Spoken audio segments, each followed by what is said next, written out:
Hi guys, welcome back to Prophecy Unfolding. It's so good to be with you here today.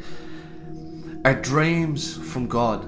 Are they used by God? Does He instruct us through dreams? Does He guide us through dreams or correct us and give us warning through dreams? It's such a popular topic today because there's so many people who've had all types of dreams, end time dreams, rapture dreams, all types. Did we discard it all? Or do we use a little bit of criticism? Do we find it in scripture that dreams are used by God? And that's what today is for, guys. I really truly believe that God is speaking to us, and scripture points to a certain way that we have to look at this, guys. If it's your first time here, you're very welcome, guys. It's great to have you. If you want to be part of the family, just hit that subscribe button. Guys, I also have a new link you'll see down below to a channel that will be separate to this because of censorship. Some kind of real good stuff that'll go on there in the BitChute, guys. But remember, guys, watch this whole thing in context and have a listen to what scripture tells us about dreams and how we should be when it comes to dreams from God. I'll see you guys on the other side.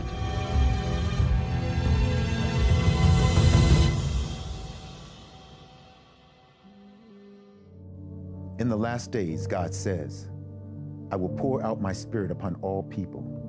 Your sons and daughters will prophesy. Your young men will see visions, and your old men will dream dreams. I was in my laundry room, and I heard the last trumpet blow. And I opened the door, and as soon as I opened the door, I looked up. I looked into the sky.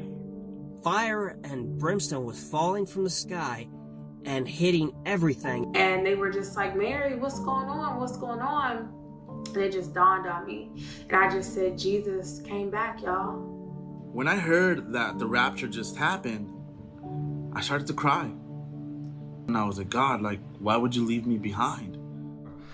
You know, are dreams used by God? Is there something that we see in scripture? And you know, as I started to study this week, because I really came across so many people questioning people's dreams, etc., and you know, saying they're irrelevant. And I really wanted to feel for myself, God, you know, what is it that you're doing through dreams? Is it something that we should look at? So I really wanted to dedicate this to that specific topic. Guys, when we look at scripture, there's 21 main kind of stories that we see about dreams, and I only wanted to focus on a couple of them. We have the likes of Jacob, who had a dream. We have Joseph's dream, Pharaoh's dream, his cupbearer's dream.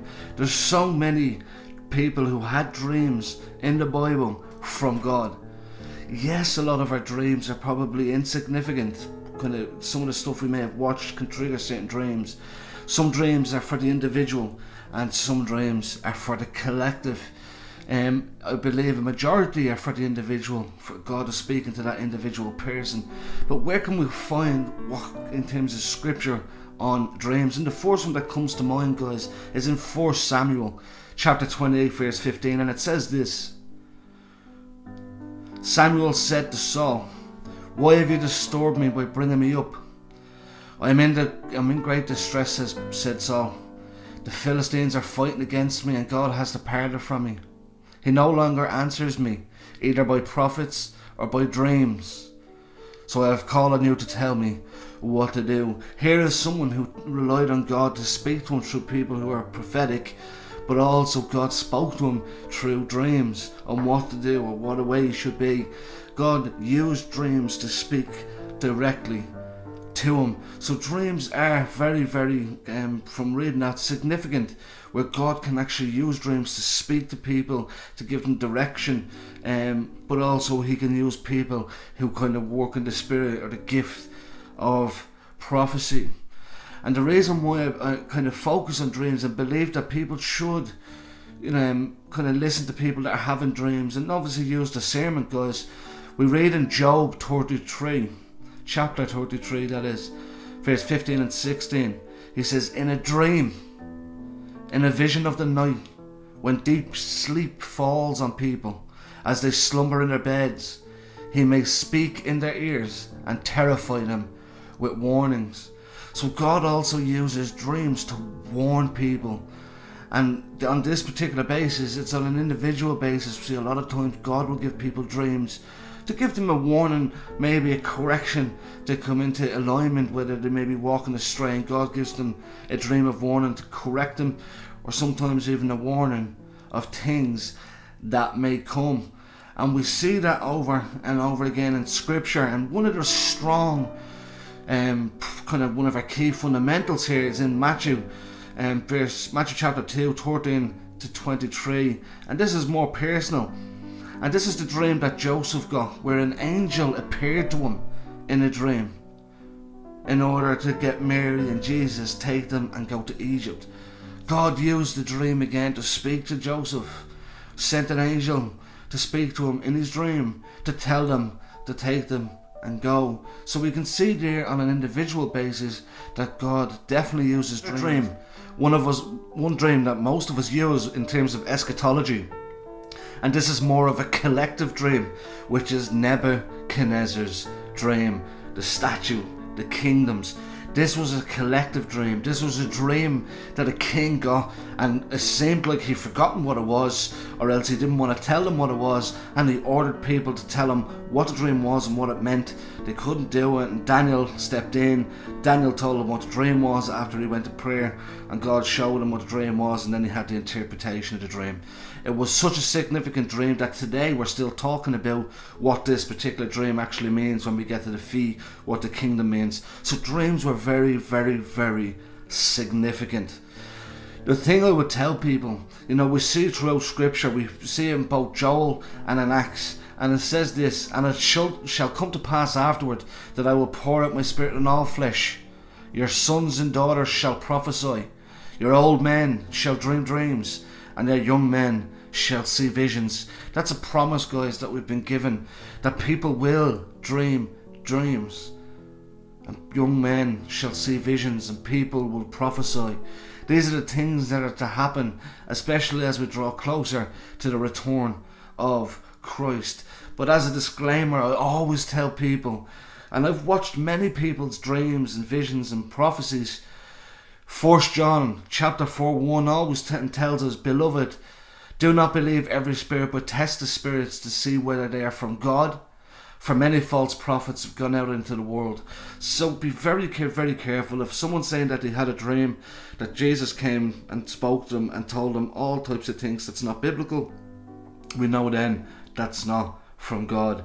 We need to pray for a spirit of discernment, especially when we're kind of watching these things or listening to people who are going to be prophesying or telling us dreams. But it's clear throughout scripture, guys, that dreams are used by God. He uses them to warn us and instruct us. He uses them on an individual level, but also we see on a collective level. And then obviously we see visions, dreams, etc. for the future. We're told that when he pours out his spirit on people, they will prophesy, dream dreams, and have visions. So we know that dreams are very, very important in terms of God and how he connects us to warn us and guide us. And then we have people who are very gifted at interpreting dreams as well. Yes, a lot of dreams that we have we can discard and put them in the delete bin, but on special occasions God can speak through the dreams. When it comes to prophecy, guys, there's plenty of scripture. There's plenty of Thessalonians 5:20, guys. It says, do not despise prophecies. It's a gift that's been given to us, but we use discernment when we're doing it. If someone prophesies something like this and it doesn't come true, we discard it. Technically speaking, we call them false prophet, or that was a false prophecy. And some have come out and apologised, said they got it wrong, especially on the politics side of view. We cannot use politics and God together, guys. From my own personal opinion, it does. The main message I would leave you guys: use discernment when you're listening to prophecies or people prophesying stuff. Spit it out. If it's not from God, test the spirits. And if it becomes a prophecy that hasn't passed, you have to ask yourself the question, should I be listening? And I tell people, even if they watch me, I'm very careful with how I speak and what I say, especially when it comes to dreams and prophecies, that I would say I feel. I'm not saying that I heard God tell me this, because I've never heard that. But we can only go with what's going on in the environment. Be very careful of what we listen to, guys. But the most important thing is, dreams are definitely used by God. They truly are. We can see it all over scripture. Guys, that's just a short, brief one. I wanted to touch on it because many have asked the question. Guys, the announcement, there's certain videos that I'm going to be doing that cannot be publicised on YouTube. If you look in the description below, you'll see the BitTube channel that I have. If they're the type of videos you want to see as well, please just follow that. There's going to be stuff, I can't even say the type of things because they'll be censored on this as well. But you'll see other stuff that would have been took down are going to be posted up on that site. Guys, remember, regardless of what goes on in the world, God is always in control, and keep that faith.